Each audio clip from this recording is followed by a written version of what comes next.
अस्सलाम वालेकुम। बोली इसमें खुश आमदीद। मैं हूँ गौहर इशरात। मैं हूँ शर्जील अरशद। बुलेटिन का बाकायदा आगाज़ करेंगे। सबसे पहले आपको बताएं कि PIA की निजकारी का अमल कामयाबी से मुकम्मल। PIA की मिल्कियत आज बाज़ाब्ता तौर पर तब्दील कर दी गए नए मालकान को मुंतकिल, जबकि आरिफ हबीब कंसोर्शियम के ज़िमनी इदारे PIA इक्विटी लिमिटेड ने इंतज़ामात संभाल लिए। PIA इक्विटी लिमिटेड ने 180 अरब रुपए में मिल्कियत हासिल की, जिसमें 55 अरब हुकूमत पाकिस्तान को हासिल होंगे।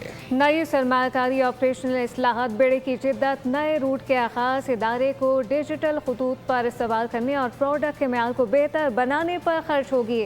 चेयरमैन PIA इक्विटी लिमिटेड का कहना है कि आज नई इंतज़ामिया जिम्मेदारियाँ संभाल रही है तो हमें बखूबी दराक है कि कौम का एतमाद महज दस्तावेज़ात की मुंतकली से हासिल नहीं होगा। यह एतमाद हर मील, हर मुस्कुराहट और हर साल के साथ हासिल किया जाएगा। PIA को जदीद आलमी मयार की एयरलाइन बनाएंगे। सब्सक्राइब करें और बेल दबाएं ताकि कोई खबर रह न जाए।